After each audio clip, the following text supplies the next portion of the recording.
Hello, Commander.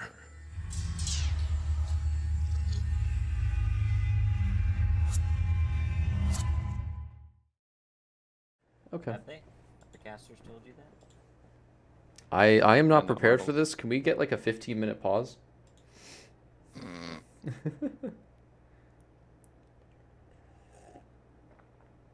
But do you need a little while to just get ready really quick?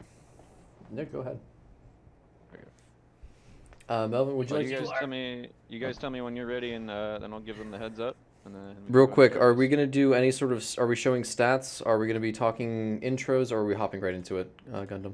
We do not. We are not going to be able to do stats Okay. because the live stats does not work across 2 games. Okay. I'll do my best to keep track. I need like point perfect damage, Melvin, or we're going to have a problem. There will not be point perfect damage, but Okay. I am writing down names for KD purposes. Okay, cool and good. Thank you. Okay, so then we can do cams, then we'll do this score or the current roster or the the challenge, and then we can hop into game. Does that work? Yep. Cool. All right, I'm ready then. Whenever you are ready, Melvin. Would you like to do intro? I'm writing, so go Okay, ahead I can do it then. and Yeah. All right. you can do it. Repeat what you said I'll do earlier, it. Ghost. By the way. All right. I'll do it now. Straight to cams, then the bracket, back to game. Cams, bracket, and then in-game overlay. Yes. Okay. And then we can hop right into it. Gotcha. Okay. Make sure you get my They are queuing. good side. Okay. Well, then let's do the quick intro while we go.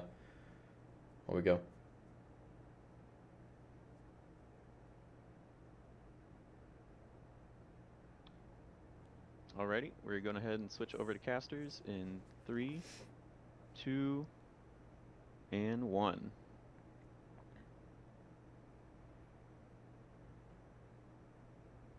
Melvin.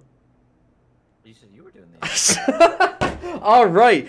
Good morning, good evening, and good afternoon, ladies and gentlemen. My name is Ghost. Join with me today is the one, the only, the marvelous Melvin Man. How you doing today, Melvin? Marvin is fine. We're doing okay. We got LCG and DangerDdoodles today. A fun match. I'm excited because LCG is a team I rooted for first joining and got called a traitor for it. It happens. So I'm excited to see them back at it again. See if I've noticed, or see if we've noticed any improvements to how they've played. If we've seen people swapping their guns, if someone has swapped roles. So just excited to see if that has happened. If they have new profound skills in their new role, or they've learned some things in their current role, and they come right out of the starting gate.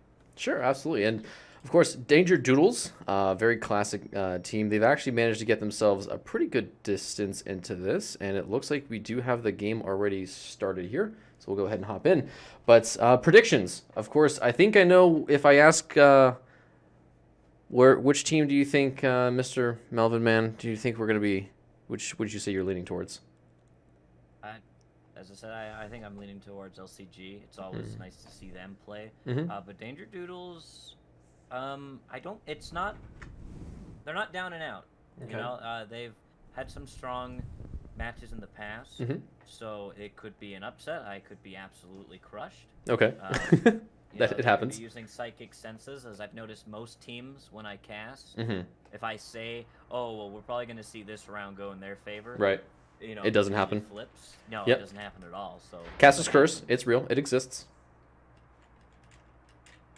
It's a proven abnormality. How it happens, who knows? But still loading in here, so just give me a second. There we go. Alrighty. And it does look like we're already in for this match. Already, we've got LCG working their way through Beach. Marbles on the mop, and the first shots have rung out. Smokes are going everywhere. I do appreciate this, as they are starting to work their way through. Where is our Mopperoni boy? Sitting all the way in pit, so going to be able to kind of watch this green door, but the Saber from LCG is going to also be able to kind of cover this whole beach, slowly working their way through. I appreciate that. Marbles puts one down range, doesn't tag anybody, but he's going to be in a pretty good position just to hold this long angle. Now, quite a bit of time here in terms of prep work. I do appreciate the patience.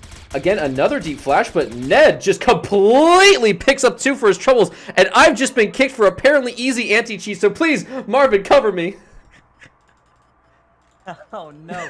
I'm hacking! We've got marbles covering in pit.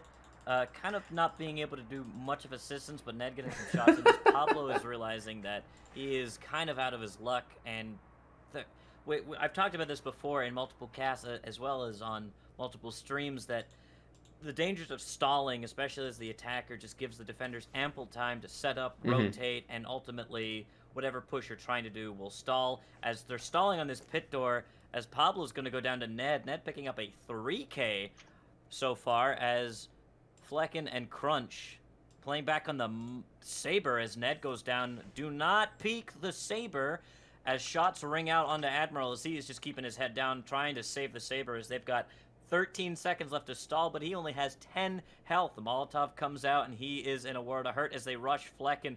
They're looking to rush.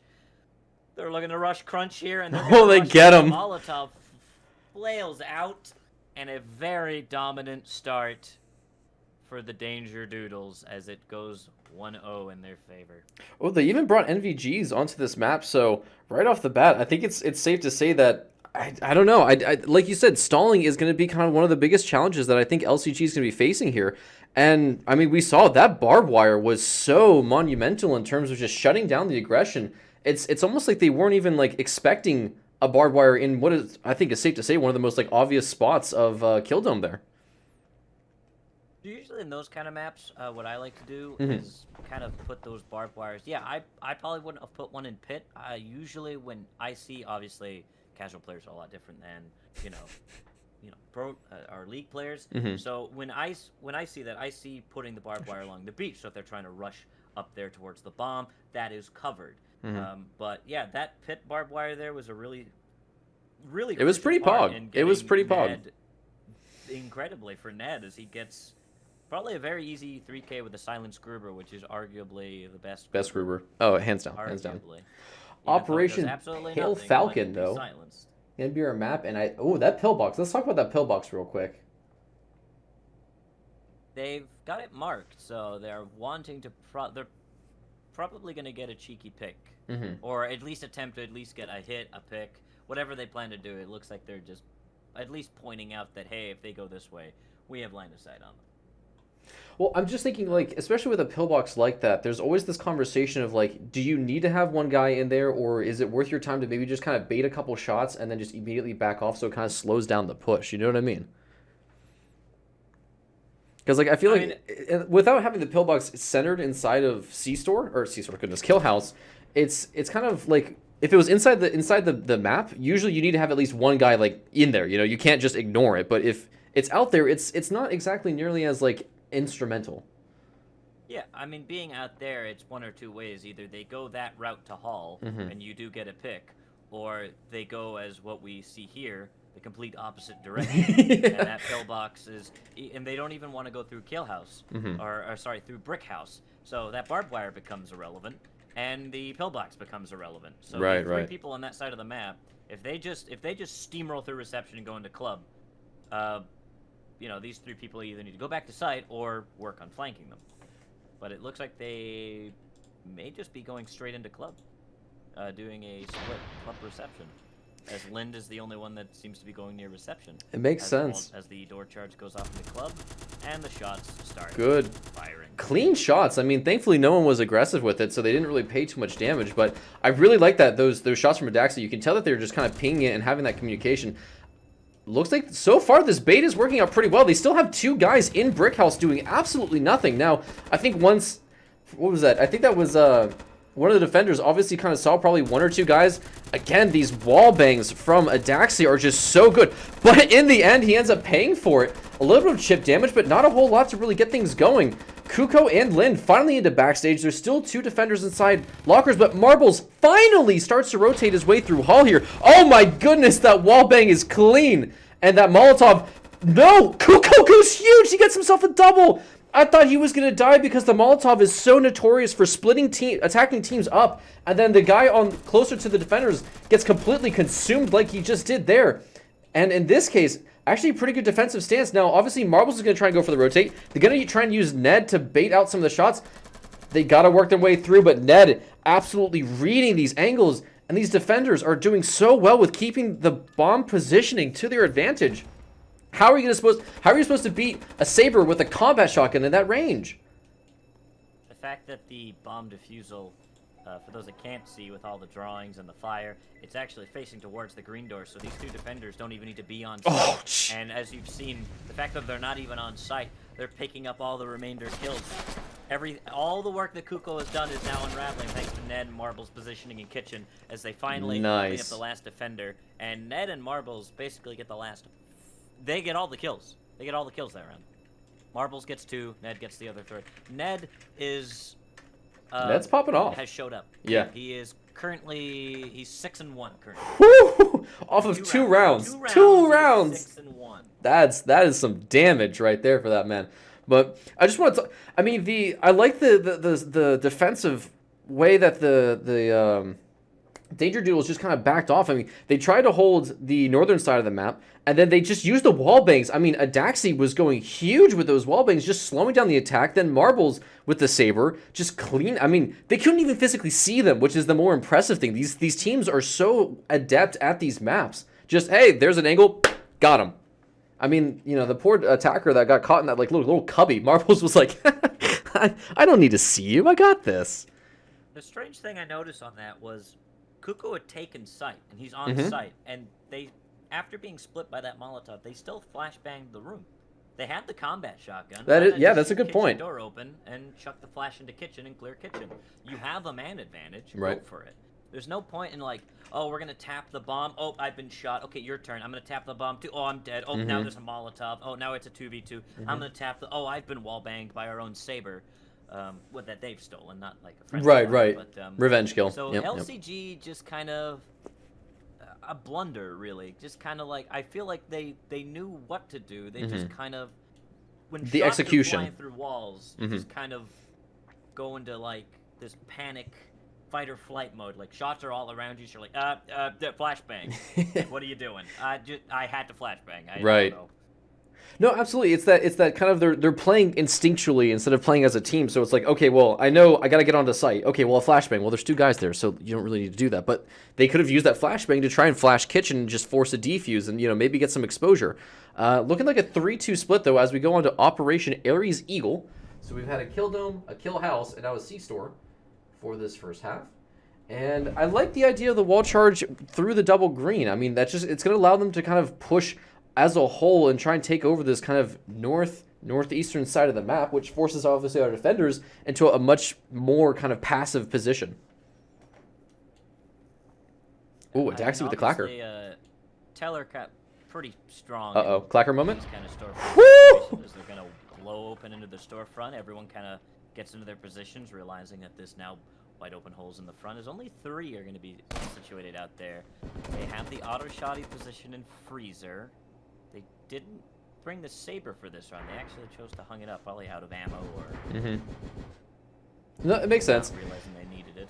Lid with a grenade should be able to clear out this storage barbed wire. I don't think that he's going to want to try and commit this, but Adaxi, okay, I was just about to say, he's being a little bit aggressive, but look at the damage he's done so far. 2 players pretty much dead here on the attacking side. Lind and, who is that, Admiral finally get themselves into storage, but it doesn't even matter. Marble's just cleaning them up, and again, this just confidence here from DangerDdoodles really showing themselves as LCG kind of inch their way into the bomb site. They're just trying to get through storefront right now, but Kuko takes tons of damage, doesn't die, still has the grenade and a smoke here to use.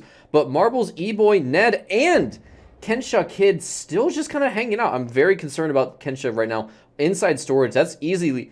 Auto shotty flank is got to be one of the most terrifying things as an attacker, because you hear it, you just can't stop it in time. But it does look like Admiral's actually going to go ahead and start rotating. E-Boy does get caught off against this triple angle. Look at this, just absolute death guaranteed.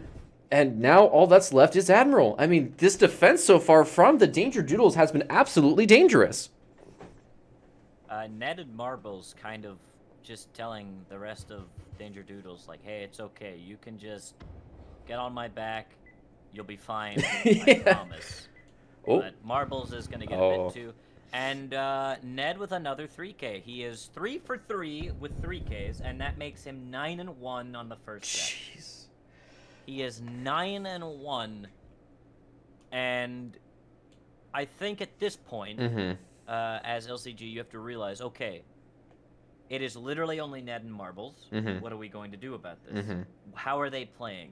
Well, they're playing. Well, Ned is playing a bit aggressive, and Marble is playing back. Right. So, or it's vice versa. So, how do we counter that? Do we be aggressive, or do we allow their aggressive to come to us, and then we punish that?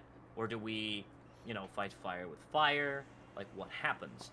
So, it'd be interesting to see how they plan this defense, if they decide to do the same thing with the same setup, or if they decide, what if we just shut them down and we start coming back? We know who our targets are. What if we go for the throat, get those two out of the way, and then we go from there? We get Ned, we kill Ned and Marbles. It's very simple. We kill the Ned, right, and then everything falls apart. But it seems that basically the others, Adaxi, Kenosha, and E-Boy, are just setting up, like, they're in very supportive positions, so that way, if an attacker looks at them, Ned and Marbles get the kill. Well, and again, I think it's a case of we're seeing Ned pop off, but the team around Ned and Marbles, the rest of the team literally is supporting them and getting them into these opportunities where they can be absolute monsters.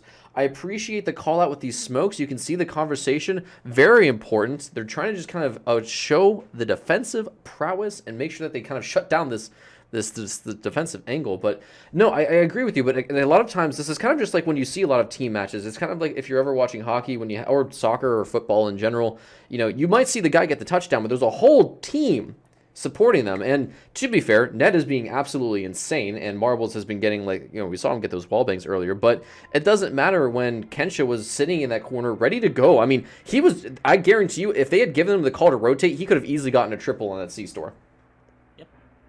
So I don't. Shotty's always that hit or miss. Oh well, yeah. It's either you kill, you trade, or you like net one. Yeah, you either will murder. You'll be in such a great position and kill everybody, or you'll get flashbanged and then die immediately. Yeah. It's one or the other. There is no middle. Absolutely.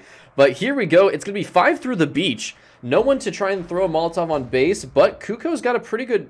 Okay, now he's going to start looking. We do have Lind with the mop, and we do have Marbles with the saber. So already we're seeing kind of, again, that big gamble of all the power weapons getting used. The giant smokes do pretty well, except they don't land as symmetrically as I think they initially wanted. And again, we're going to have this kind of lockup here on the barbed wire.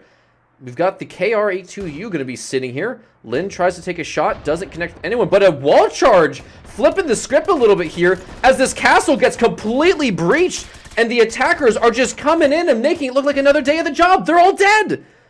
I blinked. They're gone. What happened, Melvin? Marbles and Ned.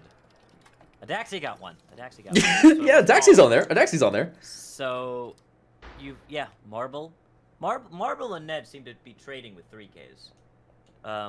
Very clean shots by Marbles. Basically, I think he one-tapped Lind. Lind didn't connect their shot. And as you can see by the amount of HP that are left on the attackers, not much, except on the Ned, really, not much shots got to connect. Marbles and E-Boy essentially at full health. Adaxi over 100. I don't think they were expecting the wall charge. That caught them completely off guard. They were wondering, where is that going? And then once it blew up, they went, oh, and then at that point, I think it was too late. At that point, you're already halfway across the tracks, and the train is right there.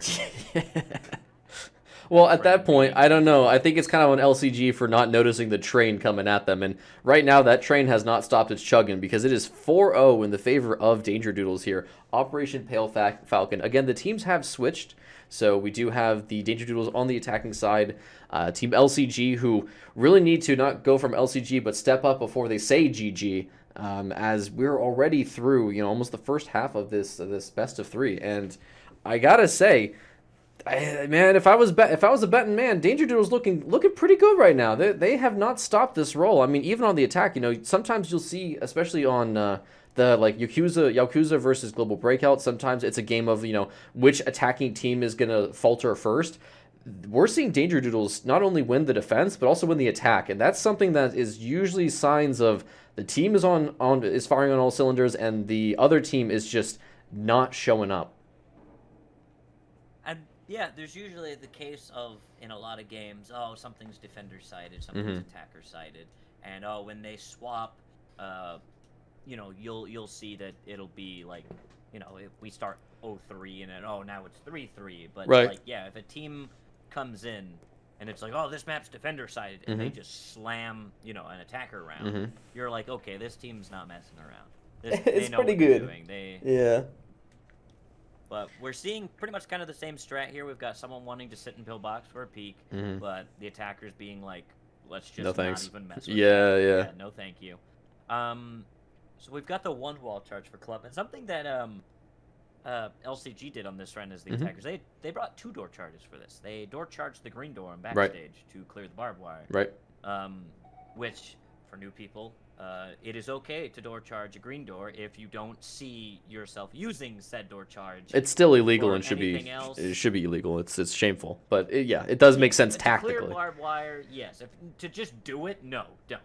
Yeah, to justify for a barbed wire clear, Kuko might go huge. He's got to hear this. He's got to hear the entire team. E-Boy, he's got to see them. Come on, E-Boy. Oh, he doesn't see him. This could be a huge pop-up if Kuko pays attention. He's going to look. Finds nobody.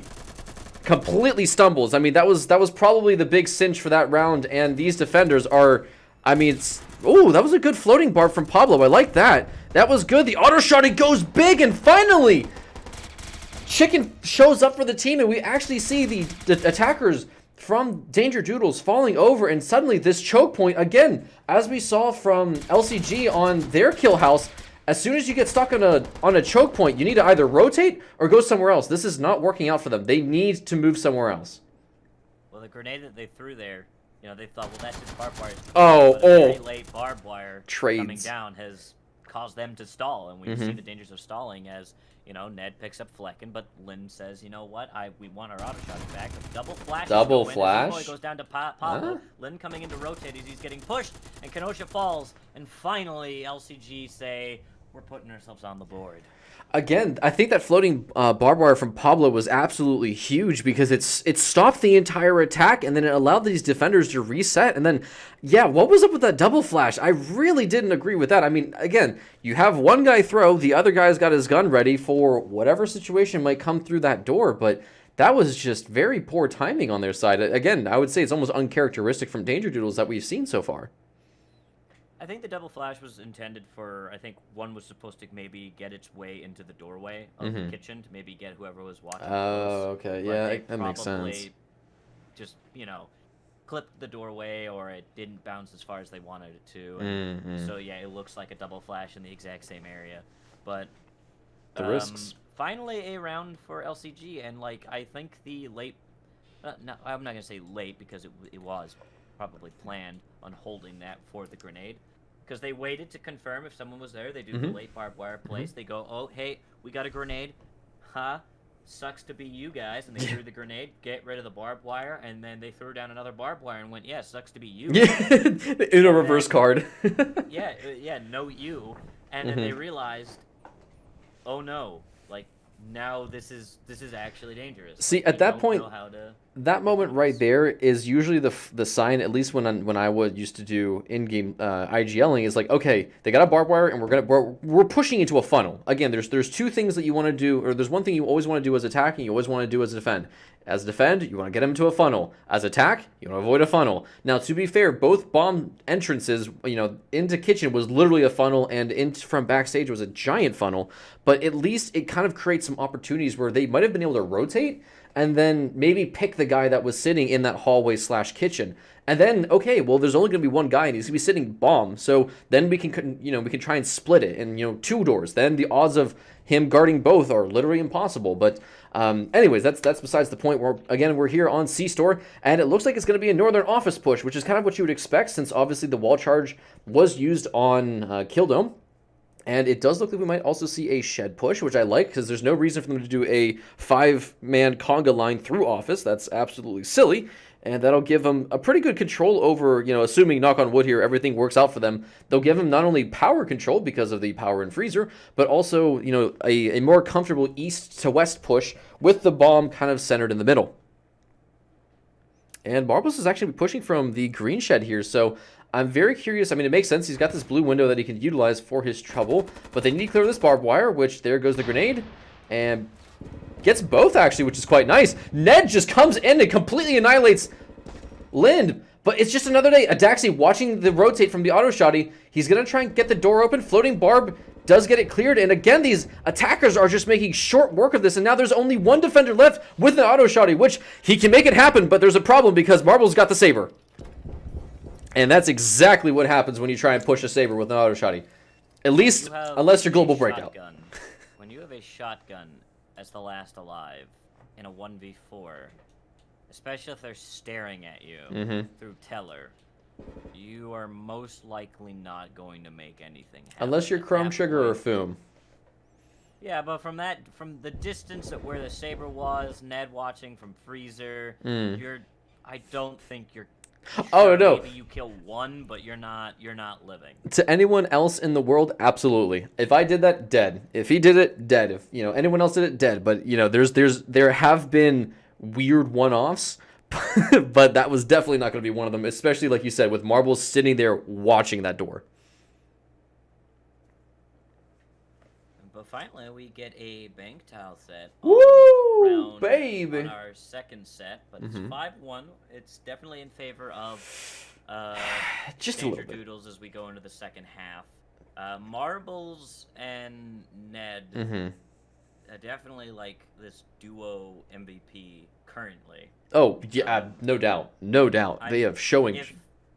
Go ahead. If Marbles or Ned get like 1 or 2 picks, the rest of the team play off it really well. Yes. They set, and this was a situation we saw in the final with Global Breakout when Argo.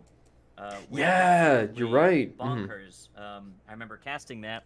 That I called that out as well. I was like, if Argo gets 1 or 2 picks, Global Breakout wins the round because the rest of the team play around that so well. It doesn't matter what happens if Argo goes down. And what we saw when Argo went down, for I think like the one and only round they lost. They lost it. Yeah. But if Argo gets a pick or 2 and then goes down, they still win the round. But Argo needs that pick, and I think we're seeing that here. If Ned and Marbles can set up, it's fine. That one round where they blundered, with that extra barbed wire in the funnel, we saw that LCG had a control on things. So if they can control the beasts that are Ned and Marbles, slow it down, and isolate them, then we'll be fine here. So it seems that my strat has come to play here as DangerDdoodles are like, we're going to need that grenade for Vault. I am a firm believer that on bank tile sets, that grenades are... Now, you can put the grenade doesn't have to be for Vault. Let me reiterate. I was gonna say, because like that's something I've seen Global Breakout do as well. For the rule of thumb is 2 flashes and 1 grenade for any bank map. That's something that EK the God himself has said. When I play in Vault usually, and I usually have 2 Molotovs for the. Are you one of the players that actually sits in the vault and then closes the vault door? Oh, I am undefeated in that Vault. Oh, we can't be friends anymore, Melvin. I'm sorry. The amount of 4Ks I get from just throwing a Molotov down. You're playing against casuals. It's not the same. It's definitely the same. It works against people. I've beaten a Casa. I'll do it again. Disgusting. Kuko is going to start off by picking off 2 of the DangerDdoodles, and one of them's Ned. Yeah. So let's see if my philosophy has come true. Ned has been tamed, but Marbles gets the refrag onto Kuko in that front, and he's going to be holding the saber in that front lobby where Pablo is hiding with the Gruber. So he's decided, against his better odds, to not peek the saber with the grenade. As Kenosha's going to be moving up hall, Linda's there with the mop, and it is going to connect onto him, and Admiral's going to clean it up. That's Kenosha down. Oh, they called for save. Now looking as LCG have a control on the round, as E-Boy is going to flash into Teller as they rotate out to avoid the flash, and they're going to clean him up easily as Marbles decides, you know what, the saber and grenade, not worth it. I'm going to chill. So now it's 40 seconds for LCG to loot and DangerDdoodles to talk about what went wrong. So it's technically a nice long little breather session we have here. It seriously all came down to Kuko getting that initial double. Adaxi tried to get in, got completely annihilated, and then like you said, picked up Ned for his trouble. Whoa, Marbles, you lunatic! And he's gonna pay for that. What was?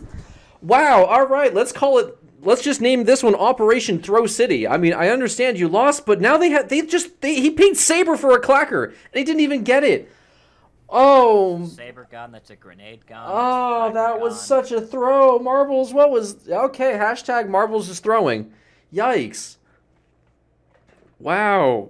Resident Sleeper. Trying to do, like, I get it, but you're playing against League people who know that that's a clacker out there. We can see it. So he's probably, if he comes back for it, we're going to get him. And you have 2 people watching that. I think at that point, he had no utility, he had no smokes, he had no flash. He should have just said, Saber and grenade's worth it. We have 1 more clacker. It's fine. Absolutely. And it's not like they aren't up a bunch of rounds anyways, and they can sacrifice 1 clacker for a potential 2 or at least maybe even 3 more. I mean, guys, it's 5-2 right now. You're in the driver's seat. There's no reason to get that greedy. I mean, that was almost like disrespectful, like, oh, you won't get me. I'm Marbles. Psh. There was 2 of them sitting there going like, yeah, we can. We could still hit our shots. You're just kind of, your team's synergizing a little bit better than us right now. I mean, wow, that was... We saw them set up in lobby pretty well there. Yikes. Shut down whatever push they were going to have. Yikes. So Ned falls first, and as we saw, that push in Hall wasn't working. It did, or it No, it just took too long. They slowed down, and then again, all about that slow down and bleed time. They weren't able to get in and do anything off of it. Yeah. And we see the Ned pick, and the philosophy is true. If Ned falls, or Ned and Marbles fall, as do DangerDdoodles, as it kind of seems. So let's see if that trend continues. If LCG kind of has some, the engine is like getting some life. They finally got a jump start. They're trying to rev it back up. Let's see if they can keep it going, make it 5-3, and start for a comeback. Maybe at least bare minimum they look for a tie, or they come back and they make it 6-5. Who knows? Weirder things have happened. Absolutely. Well, just looking at this loadout so far, they are definitely looking to commit. I mean, 2 Black Tars already is quite interesting, because normally on a map like Factory, I mean, I haven't gotten a chance to see the 3rd map because I always load in late, but I mean, this is... Dome is nice. It's Dome? Oh, wow, those are 3 huge maps. So as long as the defenders can keep their mop alive for Factory as well, they are going to have absolute, hell to give to these attackers for Kill Dome as well. I mean, that is going to be... That's a pretty nice deal. They got rid of Saber, they got rid of a grenade, and now there's only going to be 1 charge left here for the attackers on this next Kill Dome. So right off the bat, Kuko and I believe that's Admiral, or no, that's Flex Chicken, going to be setting up an office. There's the commit. Knack 11 tries to go huge, and Kuko finally falls down after this weird little shuffle. Oh my god, those Molotovs are so good, but they don't get anyone, which is insane.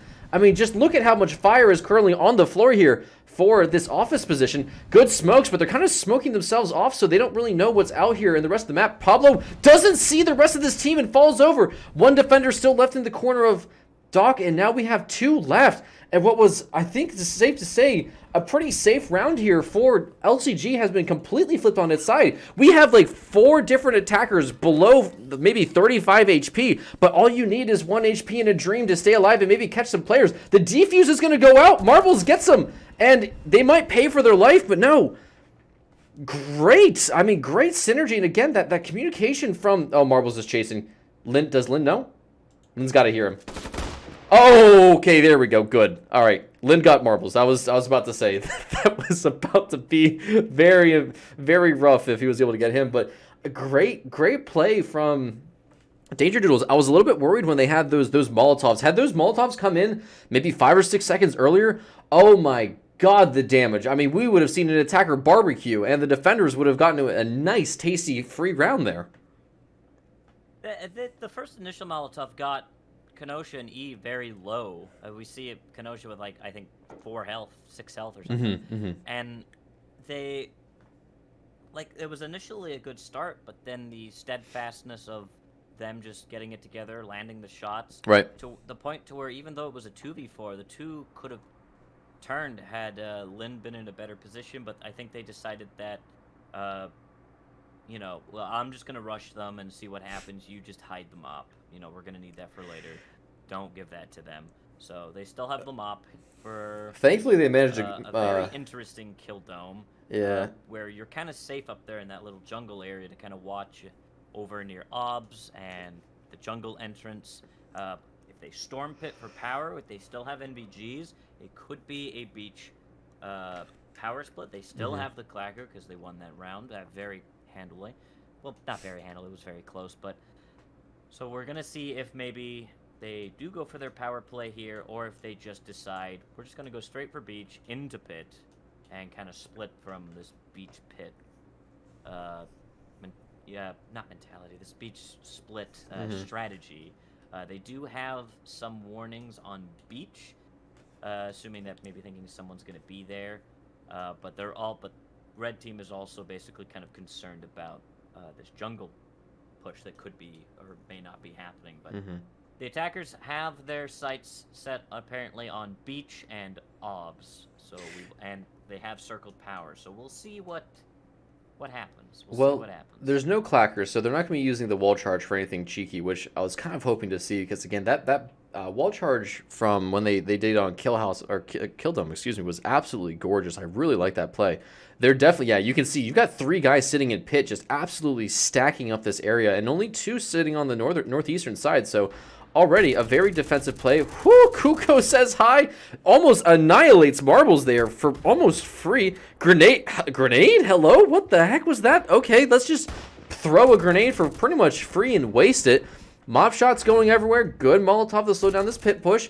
Again, we only have 2 defenders here on jungle. You don't need to push pit. They can hear at least 2 on pit. You know there's at least 2 jungle. They just need to figure out where the 3rd is. And once they realize all 3 are in pit, they just need to jump and dive in on this jungle position. And because at that point, then you got defenders trying to push in on some pretty terrible spots. Good control. I mean, look at this control. You can see Mop has not tagged a single. Okay, no, it has tagged a Daxi. I apologize. But hey, look at that. Wouldn't a grenade look great right now if they only hadn't thrown it in, an absolute terrible spot? Adaxi tries to fight Lind. Of course, in this case, it is a Mop versus an AP25. That's not really going to trade out well. And so far, Marbles, I really like the sneak position. He gets one. He should be able to see Kuko here. He should hear the barbed wire. Oh, he doesn't know. Kuko's sitting underneath these bridges, and the defenders are finally making their way onto this giant balcony, which does give them some vantage point. But again, these attackers are already kind of stacked up and they're aware of it. So we might have a rotate. Who we got? We got Chicken, Flex Chicken. Does he see E-Boy? He does, but no, he does get him. Okay, good picks. So far, so good. 3v3 still. But again, a huge defender advantage here on the health point. Ned finally gets on top of that bomb to start defusing. But Pablo and Lind are going to have to hop down. Great control from... Oh, I say that, and then they all die. Kenosha Kids, the last man alive, has got to try and clutch us out here. He's got the time, and there's a pretty good defuse set, but not a lot of control. And wow, talk about a reassertion of dominance from LCG on that bomb site. Pablo realized that Marbles and Ned were still alive, and he went, our win condition is to kill them. I will do that. And yeah. One is 1v1 on Marbles, and eliminated Ned on the defuse. The grenade, the initial grenade I didn't have a problem with. It was clear. It was basically just allowing them to get to base control, which... They had a smoke, though. They did, which could have been used there, but I think they were just concerned that someone is just going to be there. This is just going to eliminate the shots. Like, he will have to move or he will die, rather than a smoke, and then whoever is in that smoke can just realize, well, I know that they could be in that general area. I'm just going to keep shooting. The grenade will force him to move or die. So I think that was the plan. I don't think the grenade necessarily should have been used on obs. Their focus wasn't obs. It was never obs, and that's not what lost them that. So I don't think the grenade play had anything to do with that. I just think in that round specifically, gunfight-wise, LCG won it. Yes. They got oh, tagged absolutely. enough. Absolutely. Lind hit some mop shots. I believe Pablo got some tags in the beginning. So by the time they finally got there, they were low enough to where Pablo was like, I can win these. So he was very confident when he took his fights. Adaxi, falling to one shot on almost any gun. So really, well, it was just good pit play. Solid push from LCG. It started to stall a little bit, and then I think, sorry. This is like a 5-man going through. Loans just by the way. What do you think about that? I meant to say the push from Danger started stalling because they, they were the attackers. I got confused looking at the blue on the top, but their attack was going pretty okay, and then we saw the danger of it kind of stalling a bit, and then. So we're seeing interesting wall charge. Yeah, this is a 5-man into loans with the idea of using the wall charge to get to the button. Now, I want to point this out. This is match point for DangerDdoodles until the game is over. So, at best, LCG is fighting for a tie. At worst, they lose. So, I mean, that's some pretty hopeless odds here for LCG. Now, again, all DangerDdoodles has to do is just win. They win one round, that's it. Again, they go up on the board and they're good to go. But this is a 5-man into loans. It's gonna be kind of weird because again, you've got this like absolutely monstrous like kill zone here for the defenders to utilize. But look, we've got two defenders in lobby. They're not in a good position to try and slow this down. Now, I would think that as soon as they hear all the kind of stomping around inside loans, we should see the rotate. Marbles is in a good spot for a mop shot or two. But here comes this wall. Where's this wall charge? Okay, Pablo's still holding on to it. Shots are starting to ring out, but so far so good in terms of just kind of testing each other here. Kenosha Kid starting to get himself on the rotate. This wall charge is going to be really important because we've got 3 defenders here in the lobby. They're not going to be ready for this. Oh, no. Okay, they have stacked up.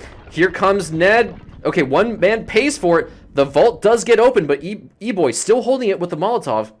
And we've got 3 defenders here. Oh my god, Ned, again, as you said, as long as he gets 1 in trades, then they're good to go. And now this entire attack has been completely thwarted. LCG right now looking like they're going to lose this map. Ned realizing that they were still pretty close to the breach, and the Knack being very good at close range situations, swings. Oh, Marbles. 2, and Marbles is going to pick up Kuko there, as it now just leaves Flecken as the last one alive, and he's not going to win his fight with the Daxi in lobby. Woo! It's 7-3 as LCG try to find footing and ultimately slip. Yeah, try to find footing, slip, fall, and then 8 dirt. That was dominating from DangerDdoodles. Lynn saying go, go, go, second game right away. Let's get it. Let's get it. He wants blood. But that's going to be a 1-up. As we talked about in the beginning of that, I want to talk about a little bit, and we've talked about it for the entire thing. Ned and Marbles are literally this catalyst right now. Oh my god, yeah. Absolute game changers. We saw that if they get a pick, the round is theirs. If they go down, the round is lost. And it's not like we're just guessing at this point. We saw if they went down, 3-7. You know, 3. We saw them go down 3 times. They lost 3 times. They get a pick, they won 7 rounds. So as long as they can stay alive and do what they need to do, they're going to go through and be just fine. They're going to be absolutely fine. Ooh, cat paw. And I think hoping going into the next game that LCG realize that and they go, it's Ned and Marbles. We've seen that. Right. They are destroying us. They are the fast ones.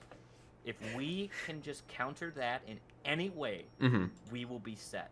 But how do you counter that? Usually you have like one guy that's absolutely popping off and like, okay, as long as we shut down this one guy, we're good. There's 2 of them. This is getting outrageous. Now there's 2 of them. Yeah, I mean, if they find a way to separate, you know, like maybe they stall, like as we saw in the kill house, one of them was able to rush in, and then they Molotov the rest of the team out. Maybe they can pick up somebody that way.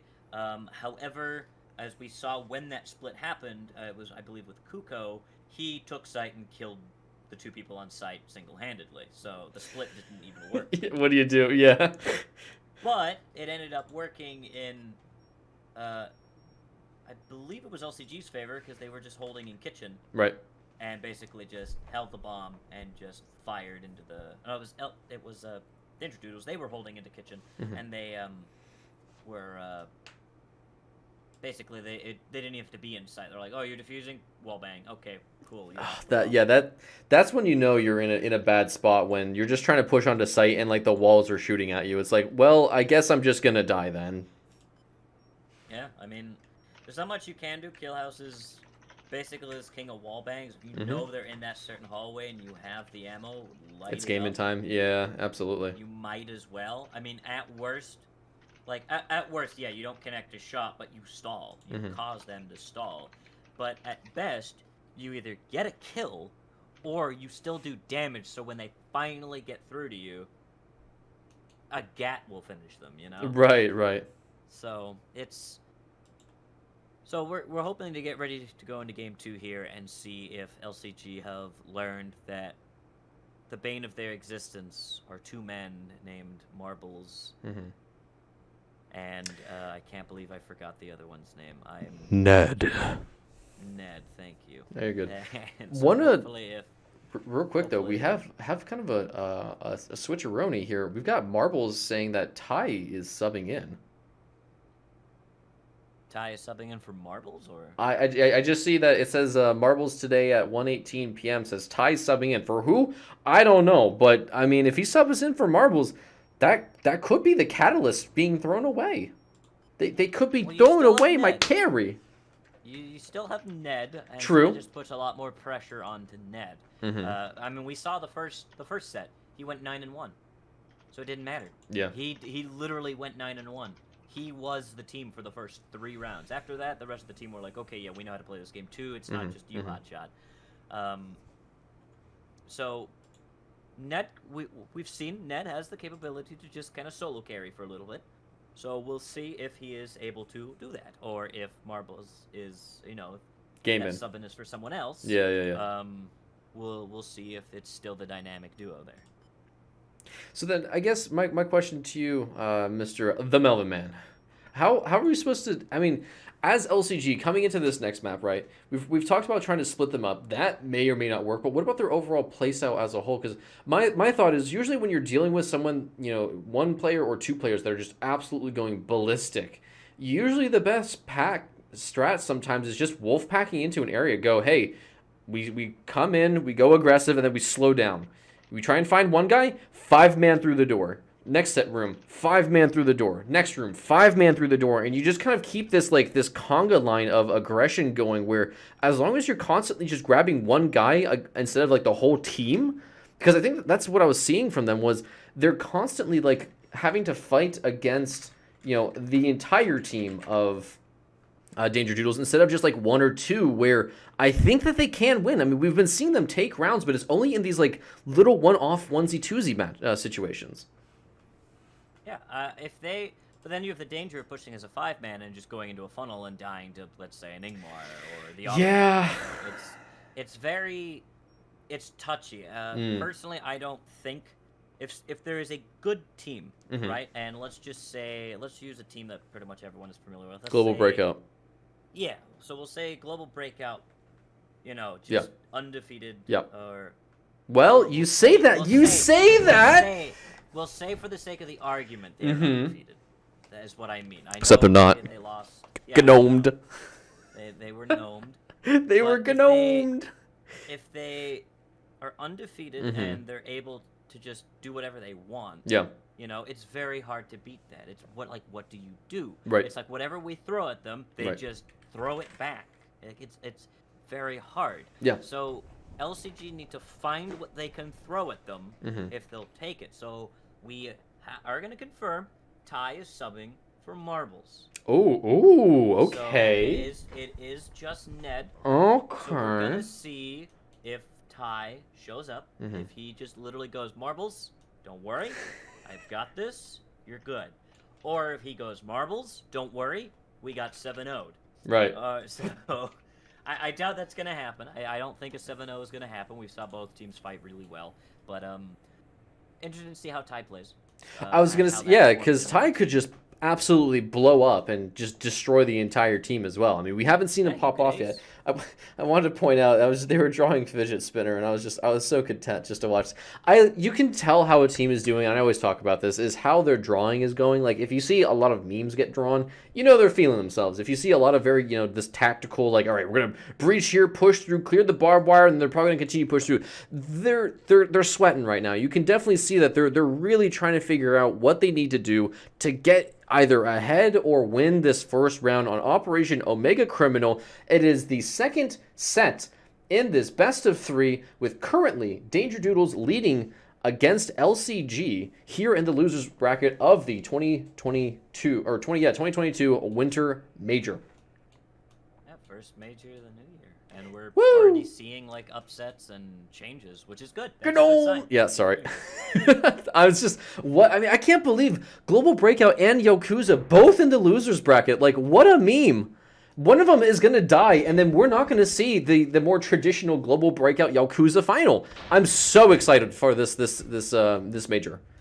Yeah, we've seen a lot of changes as the explosions are going to go off into shooting the vents out into loans and blowing into manager here, as not much fighting has happened yet, as Pistage is going to have to take cover. Speaking of which, Pistage is now in for Oh, okay, so LCG, another swap something as well.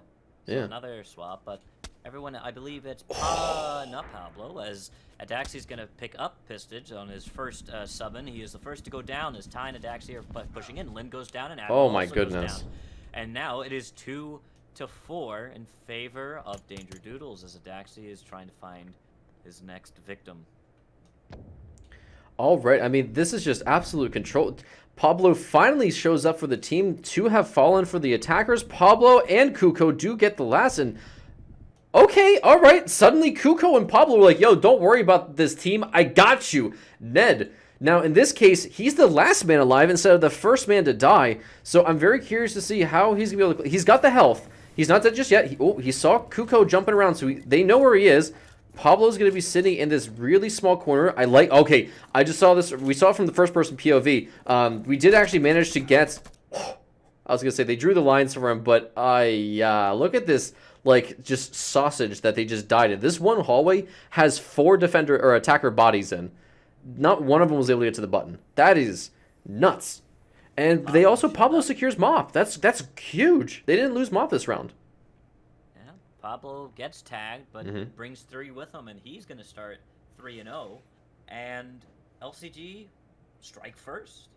That's big. That's really big, especially after getting... I don't want to say stomped, because that's not really fair to the 3 rounds they did put up. But there's still some fighting spirit inside LCG, which is such a big deal, especially after, you know, a map like that, or a set like that. You're like, all right, we're doing okay, but we're not winning. That went from a pretty clean, and I think it's safe to say huge loss for LCG to Pablo and literally Kuko just popping off and going huge for their team.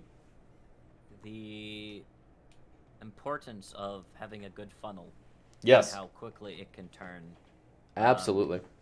Also a thing for newer players to understand as well, that just because you're down and you're a defender, you know, you don't have that much health.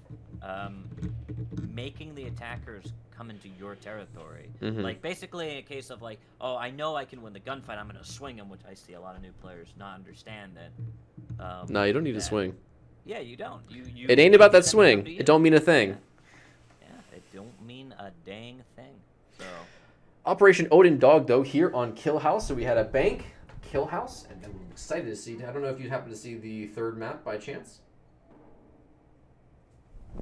I did not. I Okay. think it's Dome. We'll see in a second. We'll see in a second. Or we'll see in about In 2 3 minutes. Yeah. At the most 3 minutes. So, Odin Dog, I always love this map, not only because of the name, but you also have this really wild and crazy courtyard where there's this chance of you have to kind of like be mindful of office, because even as you're defusing, there's this risk of, you know, one guy rotates, you get murdered. But if you're an attacker, you can actually kind of like clear out this northern section, work your way into kitchen, get into courtyard, and then you can use these windows for violence, and it's pretty spicy. I love to see this. Pistage with the auto shotty and the mop. So, okay, LCG is just going to keep pulling power weapons. We've seen this from every round so far. You either first round Saber mop or first round mop auto shotty, which is nuts. And oh boy.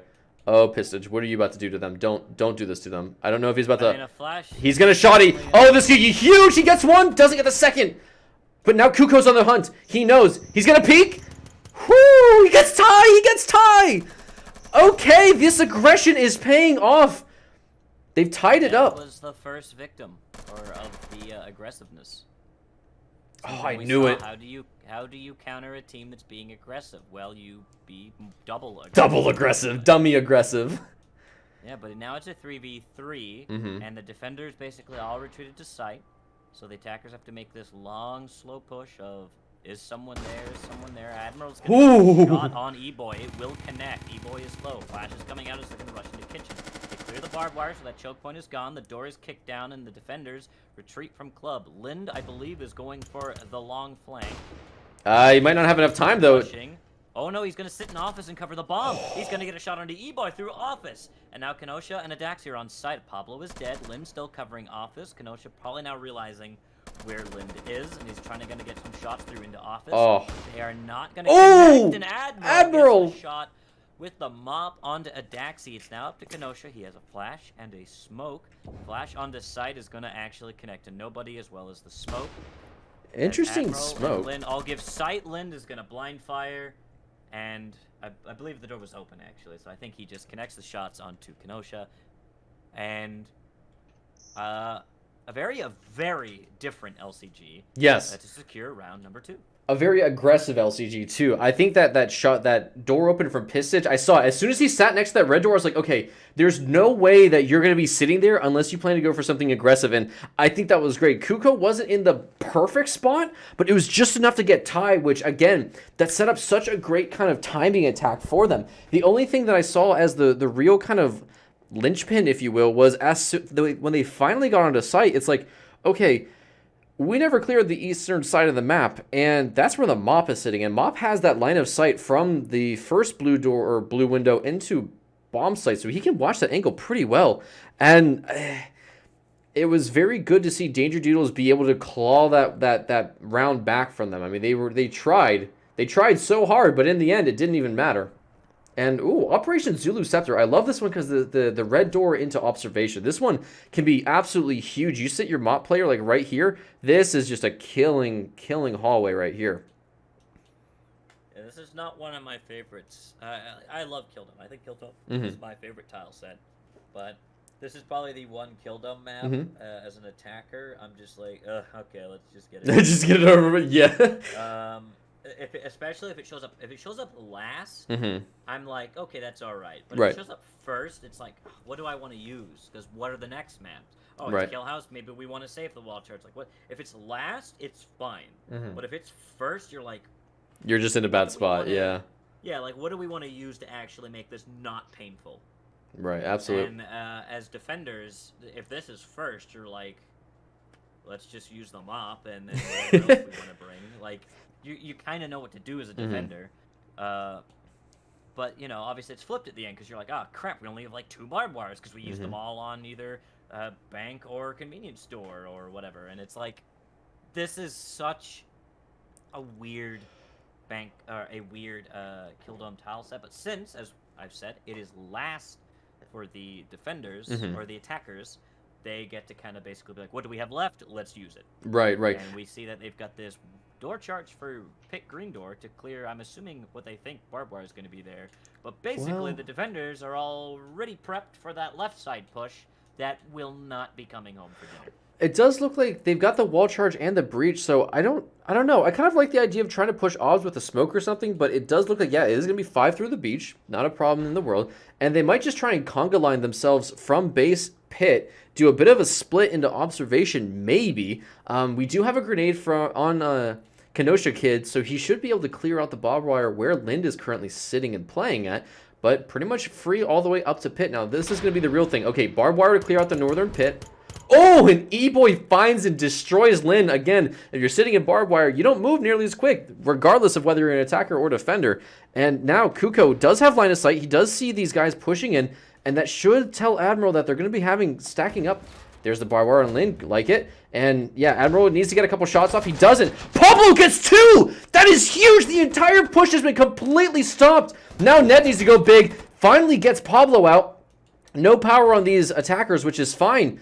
But it's still a 3-on-3. I would say probably attacker advantage just because of the Saber, as well as the utility that they still can pick up from their fallen friends.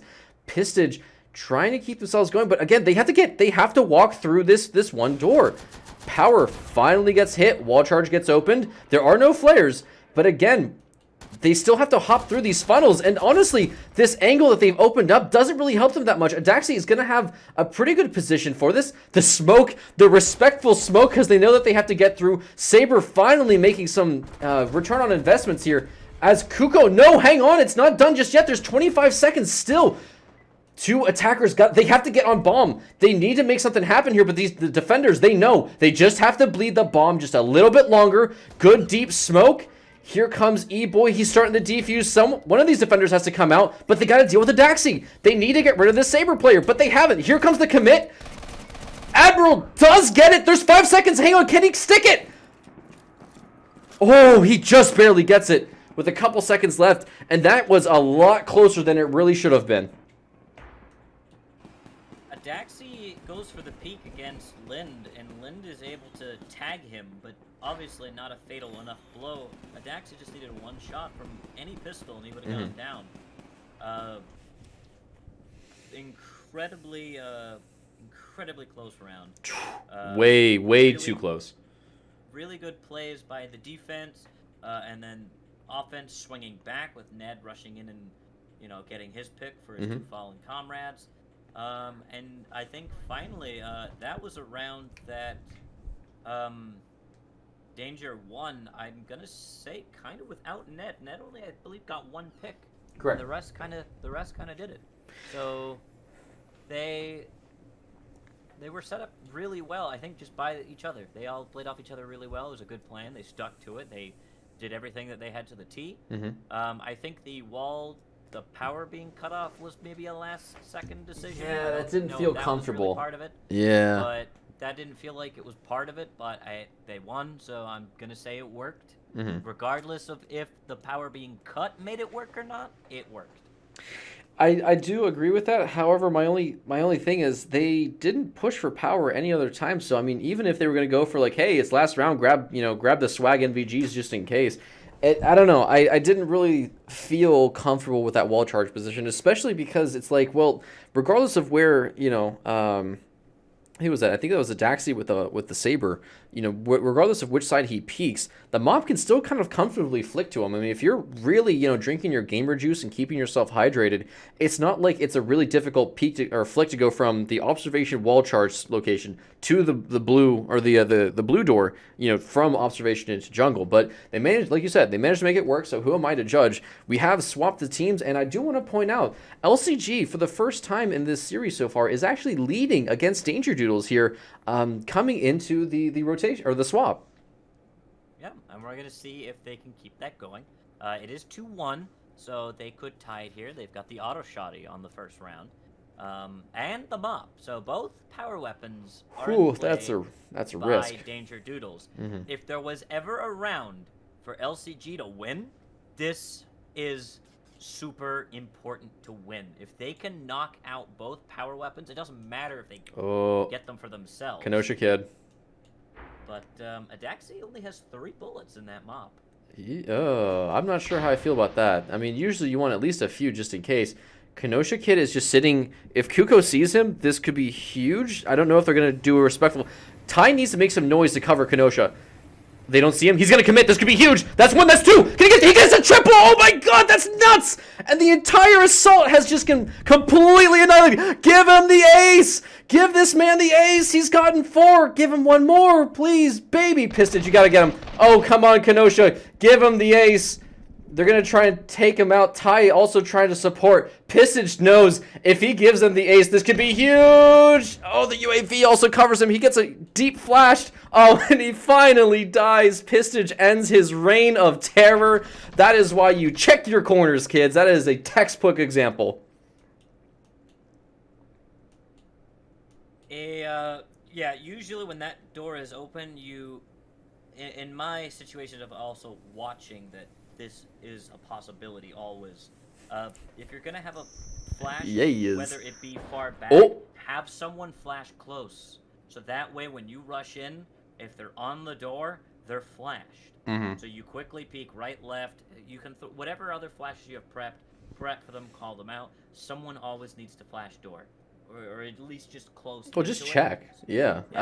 They just say, hey, you check left, I check right, and then third person pushes middle. Oh, they didn't. Okay, so I think it was I think Ned tried to dive out to try and get the clacker. He got zapped for it at the last minute. I was really curious because I saw him pick it up, and then he sadly expired on the doorsteps. But Operation Odin Dog, the score is now tied, and again, I think for how much of a risk that was with again taking both power weapons in, it definitely paid for itself. I mean, that was almost the entire round by one man with an auto shotty, and I think this is the one case where I can say auto shotty versus Saber, auto shotty wins every time. Yeah, something I've noticed with teams in the league is that the auto shotty out of all the power weapons, obviously we only have 3 power weapons: Saber, Mop, and auto shotty. No cart or shields yet. Gruber. Oh yes. Silenced Gruber. Have you seen that thing? The tub. The tub. Especially when you're like 3 feet away from someone and you aim at their head and you fire and then they like laugh because it fired confetti. Have you seen the balance on that thing? It's insane. The tub is best shotgun. The tub, more like the god, the goat. But yeah, you're saying the auto shotty isn't really. It's not utilized in the way that we think it would be. Oh, we're gonna hold close. The auto shotty is used more as, do we really need it here? No, and they look past it. The auto shotty is used, as we've seen, to be aggressive. Are they outside that red door? I am rushing them. Yeah. It's the auto shotty is basically used to counter aggressiveness, as what we've seen, and what I've also seen from casting multiple league games recently. Countering that aggressiveness with, all right, we're stacked up, ready to go. Okay, prepping flash, and we're all dead. Yep. So we're gonna be interesting here as Kenosha is actually getting ready to be aggressive outside of kitchen, and LCG's like, we've learned our lesson. Yeah, they were ready for that one, yeah. But we also notice that everyone is on the aggressiveness. They're not playing really far back. They are far forward. We got 2 in office, 1 in club. Kenosha and E-Boy back on Brick House as shots are going through, and kitchen is taken without a single casualty. But Pablo is low in HP, so some shots did connect onto him. They're gonna shotgun, get a late barbed wire down, so now comes the choke point of the century. Grenade? But they do have the grenade for it. There we go. And that's gonna clear it, so all that is gone. Auto shotty, here we go again. In, and Lynn is oh god, he did it again! Goes down. Kenosha is now 7-1 with the auto shotty. 2 rounds. Ned versus Kuko. Pistons are going to connect with their own fights. Kuko going to pick up Ned. UAV Cringe. Gonna zap E-Boy. Don't be near the window once it's broken. The UAV can see you, it can zap you. It is now a 2v3 with Kenosha. Ooh. Pretty low, under about half health, as Kuko is going to pick up the knack and attempt to, you know, fire it back. Ty rotates back into club. A Daxi holding club, and now we've got a nice stall in kitchen. I was gonna say I saw a Daxi. Oh, hang on, here we go. As it was before we even get. Wow. Okay, well, never mind. I was gonna say a Daxi started to kind of mag dump the office, and because Ty started to shoot like towards the reception, but I think a Daxi thought that someone was pushing into the green door here in office, but almost lit up Ty. But wow, Kenosha, you want to make like a tutorial on how to use the auto shotty, because dear God, this man is making a tutorial video with this series called Why You Should Respect the Auto Shotgun, a funny story about flashbangs and how they don't work. I mean, oh my god, you said 7-1 with the auto shotty, right? Yeah, he's 7-1. That is usually, I mean, you've seen it. Usually you like either you trade or you get like you net 1 and it's like, wow, that was a great pick. This man has almost aced and then got a triple with the auto shotty in back-to-back matches. Yeah, Insanity. Even if he was out of ammo right now, it's the auto shotty's done its purpose. It's Oh, done its absolutely. purpose. It's an absolute wonderful trade, and I think he's dropped it. He just dropped it now, so I'm assuming it is probably out of ammo. So he's gonna either probably pick up another close range gun, whether it be the Tub, a Gruber, or I think he's gonna still be playing close and being aggressive.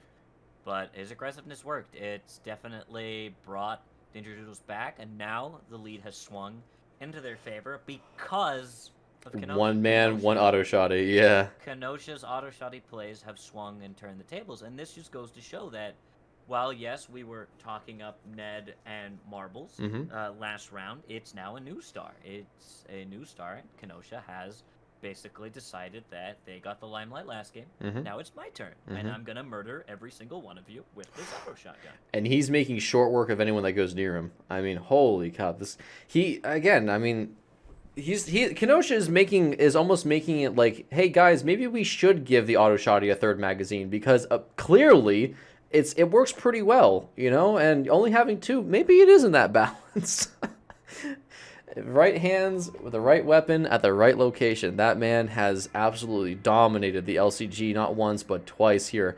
And sadly, he is going to have to give it up. We do have Adaxi on the mop, and pretty standard setup here. I think this one is, of the bunch, it's going to be the most kind of classic. It's going to be a whole bunch of barbed wire on the inside pit, inside observation, and then it's going to be a slow bleed from east to west on the assault side. And that looks like it's exactly what we're going to be getting. Now, we do have Pablo is running Pacifist, so I'm excited. I think he might have hit Jay when he first hopped out because he was trying to holster his weapon. So I'm very excited. Straight up walked out with no weapon. Oh, okay. So that to me says tilt. That to me is a Pablo man that has... They were winning. They were feeling confident. Double auto shotty back to back has probably broken that man's mind. And so, you know what? He has chosen violence. Except we still don't have melee buttons or knives, sadly. So he's going to have to... Oh, goodness gracious. Every time I hear a mop shot, I just kind of wince knowing that I probably would have gotten headshot there.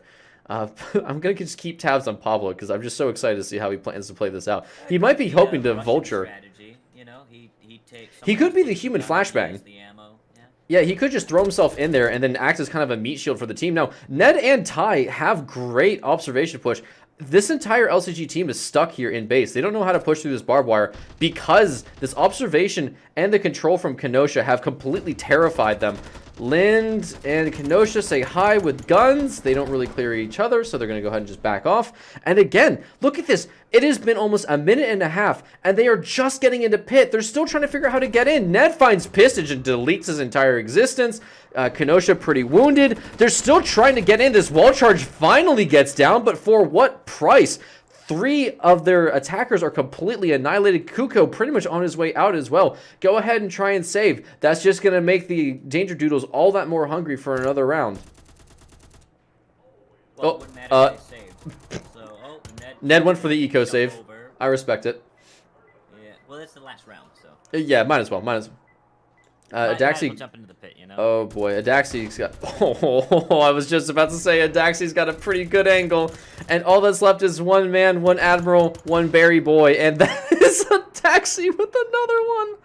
Oh boy. Very good attempt by Admiral there. The unfortunate discharge of Pablo as they were stuck between a rock and a hard place and had to just get that wall charge up.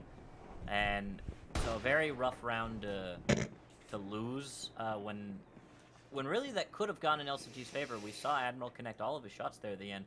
So it could have... Really? Where? ...to an LCG win. How so? How so? Break it down for me. The fact that the wall... As I said, the only reason that wall charge, I think, killed Pablo was because there were Molotovs, and they needed to get that wall charge off. They needed to get it off. Yeah. They were stuck between everywhere. And I think if Pablo was able to get out of there, he could have picked up his buddy's gun, and then... it would have been fine. So, but we're gonna get factory, convenience store, and bank for our last set. Do you think? I mean, just hear me out here. Do you think maybe he should have brought a gun into the map? Unless they have a strategy. Unless they have a strategy. Yes. What was? I don't think there's a reason to not take a gun. What 4G strat? Yeah, go ahead, please. Sorry. If there was a specific strat where it was like, I don't want to take an AP here. I want a tar. I'll just take whoever dies with whoever tar. drops one. Sure, whatever. And if that's what you wish to do, go for it. I'm not going to say it doesn't work, but well, it didn't. They lost. It did not work. Yeah. I'm not going to say it never works. Right, I'm right. Say it didn't work that time. Oh. I don't think there's like any team that plays in a situation like that where you have a round and you lose, or you get you think something's going to happen and it goes completely different. The bank auto shotty scene. Yes, it's going to tilt you. It's going to put you in this mindset of, well, what the heck do we do? Right. But then you've got... I don't think that's enough to make a team be like, that's it, I'm done. Because you know they've probably gone through worse. They've probably gone through Fair. a situation Very fair. where they Very like fair. where all of them get aced. You know, and there's probably been a situation where it's worse. So, Hashtag stay and fierce. especially if you're in a league team, Mm-hmm. you have to know that just being like, okay, you know, I'm done, like that's not helping anybody. That's not going to put anybody in good mood, especially for the people that want to win, that want to see this comeback. And we saw that with Global Breakout. They were down 0-6 and didn't give up, and they made it 6-6. So, let's see what happens. If Right. anything could happen. We've seen DangerDdoodles find their footing again and come back. It's 4-2 as we start back up into the factory as they are going to breach in the dock. Adaxi getting some shots in, trading fire through the lorry, the truck, however you wish to call it.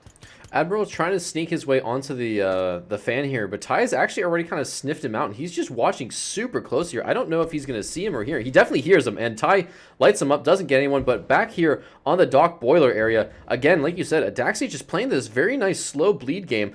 I'm very curious to see it. We do have NVGs hit. Oh boy, Ned finds and just deletes Pistage from this plane of existence, and again, it is just... I feel like they've slowed down. Again, these nice, long, dirty angles here that these guys can play off. I mean, Adaxi just found Admiral with the saber, and the man's using an Igmar.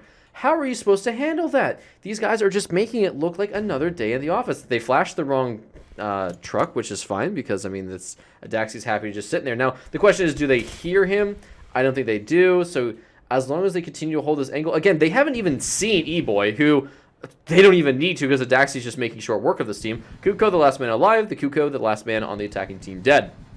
And that was just great kind of slow passive play. I mean, I think we're seeing, like you said, this hyper-aggression from Kenosha Kid with the auto shotty into this absolute reversal of they got into Boiler. Okay, great. Now what? Well, we have to push onto Docks. Okay, well, there's like this angle from here and there. And they're just making such short work of LCG on this like almost tempo switching that they're doing on them on a moment's notice. Yeah. I think there's just some maybe communication difference, because we know that Adaxi switched trucks. Obviously, we know. Like, Yeah. viewers know. Well, Ned was on the mop He that switched round. truck and he killed Saber. Yep. So that comm should have been, oh, he is on, you know, he moved trucks. He's not on that truck anymore. Mhm. So the fact that they still flashed that truck thinking he's in there, maybe he went back. It's like, Mhm. oh, you were watching the doorway. You would have seen him if you rotated back in. And even, I mean, you all have night vision. But now, I believe 4 defenders were still alive. So if they were able to grab NVGs, they have NVGs Yo, at its storefront. So if the defenders want to, they can. Oh, yeah, they turn should. Convenient store into their play. And Lord and behold, viewers, it is very fun when you have the NVGs, because then all of you become the Joker, and they come into your playhouse, and it's just. It's a pain. nightmare. Yeah, it's Yeah, pain I mean, at attacking in the convenience dark. store is a little okay because there's a lot of emergency lighting. Ugh. Factory is that big Factory, open- kill dome. Oh my god, yes. I know exactly what you mean. It's very fun, and it's also very fun as a defender if the attackers just straight up didn't bring NVGs, Mhm. just to turn the power off and play off flares and watch them panic. And Mhm. very fun things you can do with power in this game. But that was the first power play we've seen this series. Well, and that's kind of exactly to your point. You know, the defenders have the world essentially they can be as creative as they want, or as they can be as simple as they want. Global Breakout is a great example of they will play to their routine because they know it will work. In this case, we saw DangerDdoodles get a little bit creative. I mean, I hope to see, let's see, we got NVGs on a good majority of their team, so I don't think that they're going to be hitting power per se very quickly. We got Adaxi and Ned, though, sitting here in the office praying that they push green. We did see the wall charge get identified here by the attackers. Let's just see. Yep. Okay, so we're going to have Admiral with the wall charge. So they're going to work their way there. E-Boy, Ty, and Kenosha should be pretty much set up here for this defense. There's a breach, and the entire team is going to start rotating. Adaxi trying to make his way maybe towards the storefront entrance. But already a good Molotov to slow down. Ned and Pistage saying hello via violence. And we've got 5 attackers here. Oh, God, Adaxi. He's in the smoke. Does he see all of them? Oh, God, Adaxi. He's going to do the Kenosha Kid hustle. And now there is one left, and that is Pistage, who was just not the poor soul to go through storefront just yet. And they're going to hunt this man down. Adaxi going huge, trying to mimic his hero Kenosha Kid. So then, Jesus. I think for for DangerDdoodles, that makes the auto shotty now. Auto shotty MVP. Team. The auto shotty I think now is 12-2. Oh my god. I believe that's correct. I know we saw Kenosha die with it once. And I'm not counting the fact that he died. Well, no, he dropped it, then ran outside. So technically, he didn't have the auto shotty. He did drop it, so they could get picked back up. So I'm not going to count that as a death. So then, with the auto shotty, I'm going to count that as a separate thing. So in that case, then it would be the auto shotty with DangerDdoodles is 12-1. I wish I could be that good. Oh my goodness, that is. We saw, and the fact that dangerous. I saw Daxi with it, I'm thinking, okay, go off, go, let's see it, and he did. He did. Oh my. But Kenosha's gonna pat him on the head and say, "All right, it's Dad's turn now. Put it over." So he's gonna pick it up for Bank, and we could see Kenosha secure this with the auto shotty. Oh man, on Bank 7-2, yeah. Very strong start from LCG that has very sadly fallen apart. All due to thanks of this round being Kenosha. I think on this game particularly, Kenosha is MVP of game 2. Oh my Ned god, is absolutely, no doubt. Ned is still there. Adaxi is still there. They're playing. Ty has even gotten his picks. E-Boy has been really good on some rotates and flanks. But in terms of individual performance into team play, Kenosha wins MVP in my eyes of this map. So we're noticing a big connect the dots thing, which I will go back and connect later. But I think it's strategic. LCG don't worry. Have accepted that. Yeah, this is a forfeit. This may be it. Yeah. But we've got Kenosha with all the Molotovs are coming out, by the way. Oh, yeah, absolutely. It's basically last round for him. Molotovs, which means they only used one Molotov for the last 2 rounds. Who needs to when your auto shotty picks up 12? Yeah, I mean, they are good god. Look at this barbed wire. Oh my god. No vault play. Who needs it? Just a counting play. I think it's because they can only go through a green door. Yeah. So, it's Adaxi is set up for a hail of fire, and everyone else is just set up for the hell that is going to be But Kuko is going to put a wall charge at entrance, hoping that maybe someone's going to clack it for them, which I have had happen before. Holy Melvin, this is about to get really ugly and really messy. Oh boy, alright, well, they got in. Kick, the Molotovs start singing and ringing.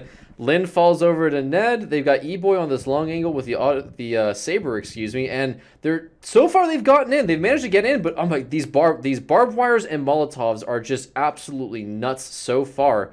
Good grenade to clear out the northern side barbed wire, but there's the southern side that still has 3 barbed wires on their side.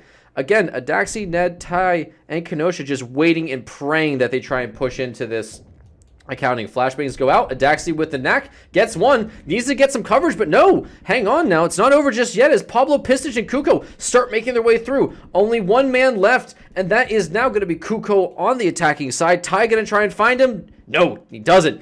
1-on-1. Kuko with maybe 14 HP to his name. E-Boy going to back all the way up. He still needs to get the vault door, and Kuko gets himself into a position. I don't know if there's any utility left here on the attacking side, as it is just, they spent everything trying to just get from manager into accounting. Kuko sneaking. Oh, does E-Boy know? E-Boy's watching probably the perfect angle. He doesn't check. He just happened to be hiding at the worst time. Now they see him. Now they find him. And boom goes the dynamite. DangerDdoodles, 2 O's. LCG. An absolute... Ow. They came back 7 rounds uncontested. Yeah. LCG had a really good start. They fumbled in dome, and it wasn't like a big fumble. It was a close one, so it was 2-1. And then we saw basically the auto shotty just decide LCG's fate. I just So, I just want to point out as we've gone, your position in your chair has gone from like this, like all right, we're gonna get it to LCG's kind of taking it. Oh boy, Kuko's just absolutely popping off. Oh man, Adaxi just did the same thing. It's just like you can just see the LCG blood just draining from your face. the auto shotty, it just seemed like as the game went on, Mm-hmm. they had auto shotty amnesia of just Yeah. being like, okay, well, Yeah. no, we got absolutely blasted by the auto shotty. That's okay. We'll be fine. And then they go to the next round, and it happens again, and it's like, you know, surprise Pikachu face, like, what? It's like, yeah, Yeah, you've for real. noticed that for these past couple rounds that Kenosha is being aggressive, Mhm. or even when in the hands of Adaxi, it was the exact same strategy. He was aggressive with the auto shotty. So why were they not prepped for that? Why were they not prepped for the fact that the auto shotty's in play? What are we going to do about that? How are we going to keep him at range? Oh, well, we're not. We're just going to throw a smoke and sit in it, so when he rushes us, we die. It's like, okay, that seems fair. We'll do that instead. And so that's what happened. And I think DangerDdoodles showed absolute aggressiveness the entire way. Even the rounds they lost, they were still aggressive. Their aggressiveness was just answered in those games. Right. Whether it be with keeping them back and getting picks, or being counter-aggressive. And we saw in those games that when LCG won those, LCG wasn't like, oh, well, we kind of won it by accident. Like, they won those rounds. Yeah. Like, Yeah. so we know that that fighting spirit is there in LCG. It's there. So what happened? Communication. Ultimately, I think that's what it came down think to, the frankly. I think the Steam did start running it. Yeah. I said, Yeah. you said, getting blasted by the auto shotty is difficult, and I think anyone, especially a casual player, if that happened to them, regardless of who it is, whether it be by a league player, by another casual player, it's frustrating. It's tilting. Oh, it's heartbreaking. Yeah, absolutely. Especially when yeah, you lose so- 4. Like that's just rough. You know that's gonna make a clacker moment. You know. Yeah, 12 and yeah, 12 they and didn't 1 get or any 12 auto and 2, shotgun but kills on that last round. So Yeah. So that makes the auto shotty in the hands of them. I believe in that game alone it was 12 and 2.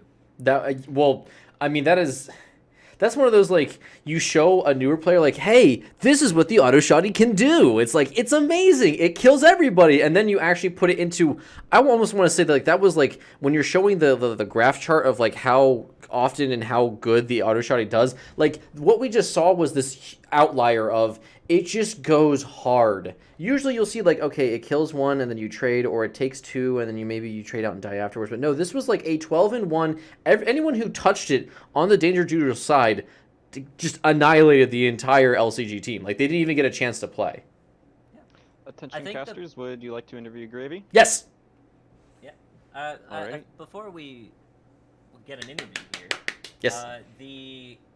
The best way to describe the auto shotty is in one word: is that it's volatile. Violence. Yes. It's either very, very good, Mhm. or as you said, you either get flashed and die, or you just get one. Mhm. You know, so it's a volatile gun. Yes. Absolutely. And I think We'll we've be moving to DPL Ref channel. gonna be moving over to boy. another channel. Alrighty, so let's go ahead and hop on over to there so we can interview the man, the myth, the gravy train.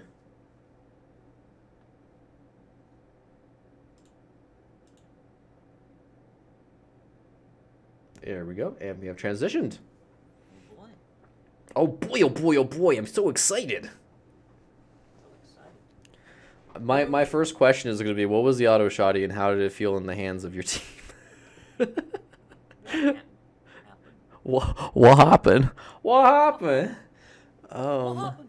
What happened? And that was, holy cow! I seriously in all the time that I've played so far. I mean, I don't want to pretend like it's a whole lot of time comparatively to some of the guys that put in some serious hours on this game. But like, I have never seen an auto shotty go so hard in such a short time span. I mean, they made it look like it was that's just how it plays. That's just you find them, you kill them, another day, another dollar. Yeah. Very well, once the footing was refound. Yeah, yes. Dominant by Danger. LCG tried fighting back. And it They was just- tried is the it key was word. Meant with resistance. It was like Oh, a little man. rebellion rising up, and it was Mhm. ultimately stomped by this, auto-shotty king. So, Absolutely. Absolutely. Well, hopefully you should be able to get Gravy in here in a minute, and then we'll be closing this out here in just a couple seconds. But real quick, I do want to give a quick shout outs to our production team, the one, the only, the Gundam Soul, of course, production team. Not only carries the heart and soul of this production, but also kind of keeps us from losing our minds and actually having to do a lot of the really heavy lifting. So shout outs to Gundam, and of course, shout outs to viewers like you for keeping us quote unquote employed. like volunteer work, like we're going to the local animal shelter, They're just Like, picking pet out the the cats, pet the dogs. Yeah. Tell them they're doing a good job. Like, look at this little Adaxi puppy. Isn't he adorable? Yeah. Let him go. Give him a little auto shotgun. There you go, buddy. Speaking of which, we have now just been graced with the presence of the Gravy Meister. How you doing, Gravy? I'm doing all right. How you guys doing? Yo, doing pretty good. Got to watch you guys turn basically an entire team into spaghetti sauce with that auto shotty. How are you guys feeling with that? I mean, so we lost Marbles because he had to go shovel snow because we both got like 2 feet of snow out. What a guy. So, Yeah, winter storm. yeah. So we lost our IGL, but I do Okay. want to give a shout out to Adaxi because he really kind of helped because Marbles put me on IGL, but me and Adaxi we kind of go off of each other, and Okay. Adaxi knows a lot more about the game. I just go there and frag. Oh, And, okay, he okay. really popped off this game. Mhm. But the auto shotty was mainly just I was going back to the basics. Just I know how to play around teams with the auto shotty pretty easily, and so after those first 2 times with the auto shotty, I was really just going for the goal of trying to scare them. So every time they're trying to go through a door, they're just thinking, "Oh, maybe he's on the other side of this door." Right. And I feel like that worked pretty well. And Yeah, I think it did. It seemed to go pretty well. Yeah. Second game, so. yeah. But then Daxi was just popping off that game. Absolutely, he went absolutely crazy. Hats off to him. I mean, the whole team kind of kept it together without our main IGL. But we just kind of were feeling it after those first 2 rounds. I think we lost back to back. After that, we kind of got that W, and then we started to run away with it after that, starting to feel ourselves. So, I guess a question for me, because the first game we kind of talked about it here on Cast. That first game we saw that Marbles and Ned played off each other really well. So going into that second game, as you said, you lose Marbles. How? I guess with the dominant performance of game 1, like, did you know going into game 2? Oh yeah, this will be okay, or were you kind of a little nervous, with Marbles not being there? Like, are we sure? Or because as you said, we saw those first 2 games, you kind of stumbled a little bit, but then immediately on that game 3, you found your footing again. Yeah, so going into that, when Marbles had to leave, it was kind of tough for us. We did pull Ty in, and Ty's a great player. But they had me mainly. I was trying to IGL the first 2 rounds, and we were all just kind of messing around. We weren't really paying that much attention. And then finally, after we got a couple rounds in, we just kind of found out how we were going to play after that, because Marbles has a certain way to IGL and a certain way to play, and our team does well with that. But without him, we kind of changed up. I feel like our play style. I think we went a little bit more aggressive. Because we had Ty still, and then the Daxi was he was starting to feel himself a lot more because he was able to just go aggressive. That's kind of how we kind of got our footing again. And after that first attacker win, we were able to then just kind of keep rolling. And after that, it was just pretty much go on the offense constantly and try to whittle him down, keep doing chip damage to him, which I feel like a lot of our team ended up doing, and getting those trades, and not really relying on the big brain plays that we would get from Marbles, but instead just the capability that we had of fragging. I think we saw that with Adaxi when he picked up the auto shotty and decided, I'm gonna do what Kenosha did. Oh yeah. So I think because we saw in the first game he was a little behind, but then second game, as you pointed out, he showed up. He showed up in like droves. Oh yeah, definitely. And I feel like that's a big thing, is just how we play. Because most of the time, me and Daxi, when we're playing together, we play off each other. And usually I'm up front, taking the aggression, because I got a pretty small brain when it comes to the actual tactics of this game. I just kind of know how to fight people. But then when he kind of was let off the leash and he was able to do what he does best and actually just go out and frag, he completely popped off, and he was able to really put in the effort and get those frags that we needed. And he was able to kind of go more aggressive, and he knows how to play that well. And so kind of not being burdened by having to play more slow and methodical, he was able to kind of get those frags and then at this time it worked out for us. I mean, it's a very risky play style, but I mean, we're able to do it, and it worked out. So.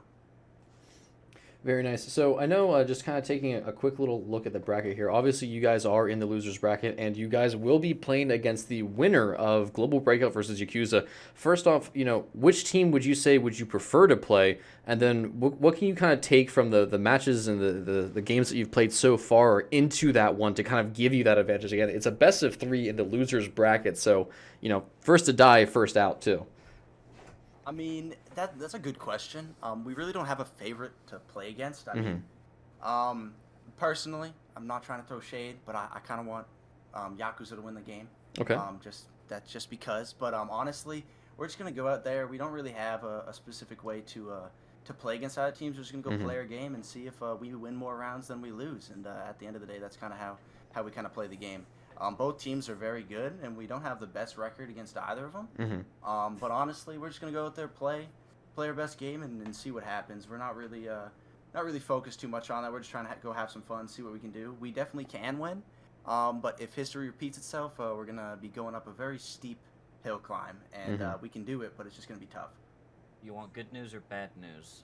I'm pretty sure I already know GB won. I'm They just are gonna guess. currently sitting.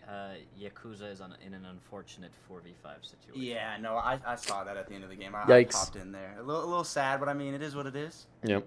They're playing their game. They were set back a little bit, but I mean, they're a good team. What happens, happens. And they'll jump right back. But Very nice. So we'll see. I guess just to kind of close it out here, is there anyone you want to kind of give a shout out? I know you said shout outs to the team, but is there anything that you want to kind of say to the community? You are on top of the mountain right now. You got a microphone in front of you. What do you want to say to the community? Say to the community, me and Ty got a fire diss track dropping on GB, so y'all just have to wait for that. It's going to be absolutely amazing. But other than that, I got to say the prod has been wonderful. I feel like the casters and the production, they really stepped up their game, and I'm absolutely loving the dual stream. Is something that I don't think we've had in DPL before, and I'm absolutely loving it. I just want to say hats off to you guys, because honestly, it makes us, even if we win or lose, it makes us have a lot more fun. Just to kind of be put in front of people, just be able to watch our games, because it is high level due process. And it's good to just see people that kind of can bring the excitement through casting and through the production to the people watching. And I'm very, very thankful for that. And I think everyone in DPL that's on a team is very thankful for that as well. So great job. I appreciate it. Melvin, any last questions before we close out here? I'm excited to cast your next game.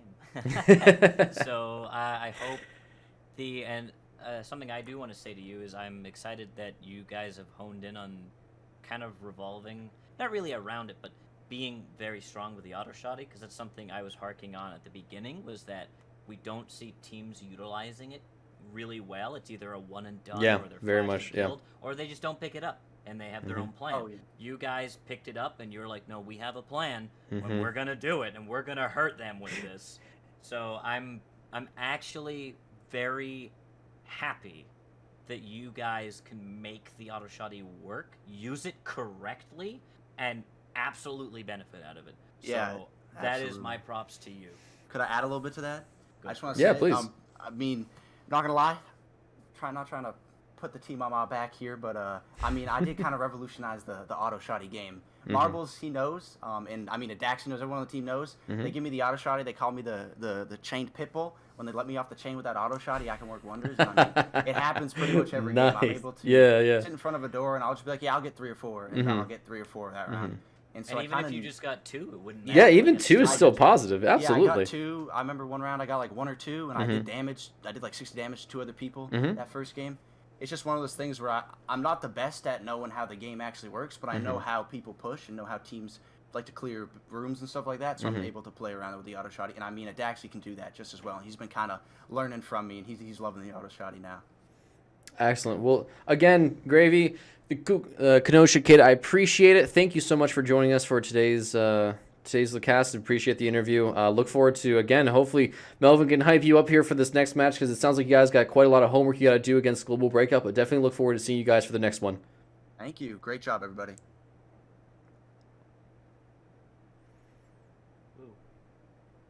Excellent. Then with that, Melvin, you want to go ahead and close us out here? Let's just kind of go over. I don't know if I can't see the stream right now, but if we can kind of just take a quick look at the bracket, and we kind of just go over where we're at right now, and what is to expect here for the next couple days. Yeah, I can't see the bracket either, but I'm sure it's going to be on screen at some point. Obviously, we have LCG done, going home, sad, upset. Wrecked. And we've got Global Breakout going forward. They have just finished the 2-0'd Yakuza. The first game was very close from what I'm hearing, and the second game, the unfortunate 4v5. So we're going to see DangerDdoodles go up against Global Breakout. I'm hype. Really excited for that because we have Global Breakout, Global Breakout, and we have DangerDdoodles with this really aggressive play style. Now the question is, can that be countered by Global Breakout, or will they be out-aggressed by this auto-shoddy revolutionaries? Right. So I'm excited. I'm excited to see how that works. I'm hopefully excited if I'm able to cast that one. But either way, it is a game I am going to be watching regardless, because from what we saw today, if that mentality, that playstyle goes over, as long as they grind out the kinks of the faltering to some silly plays and we're kind of stalling, and if they just fine-tune that, they could seriously contend against Global Breakout, and I think it would be a close game. Now, if we see, maybe we'll probably see in the first set, I'd say the first 3 rounds, that will determine how the game goes. So if it goes 1-2, 2-1, it's going to be a close game. It's going to be a good game. If it's 3-0 on whatever side, I think that team is looking to secure that game. Not the whole series, but that game. So hopefully. At what time will we be watching those matches for tomorrow? I believe it is at 2:30 CST.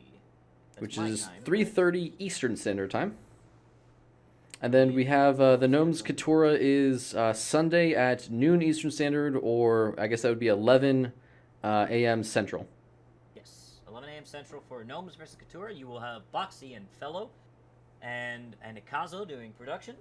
And on 2:30, you will have the winners of DangerDdoodles versus the winner of this game, and the winner of Global Breakout and Yakuza, which is obviously DangerDdoodles versus Global Breakout. You will have the lovely Echo, Stuffed Shark, and Roach on production. Woo! Excellent. Then with that, is there anything else you'd like to kind of add in before we close out here, Melvin? Now that this is over, everyone should go play Due Process. Yeah, I think that's a great idea. And again, give a shout out to our production staff. That is the Gundam Soul, who has made all of this very possible. Thank you, Gundam, as always. With that, my name is Ghost. I am joined by the wonderful The Melvin Man, or just Melvin for short. Thank you, everyone. I hope you guys have a good day, good afternoon, good night. See you all for tomorrow. Again, Sunday at noon Eastern Standard Time, Gnomes versus Katura and Global Breakout versus DangerDdoodles, switching up the meta maybe with their match at Sunday at 3:30 Eastern Standard Time. Thank you, everyone. Have a great day, and talk to you all very soon. See you later. Peace.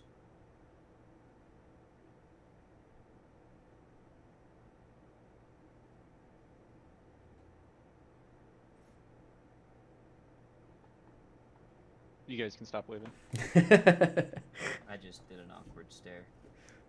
I didn't know when the transition would go out, because, yeah. Cool. Well, thank you for thanks for joining me, Melvin. Appreciate it as always. Good analyst and stuff. Love it.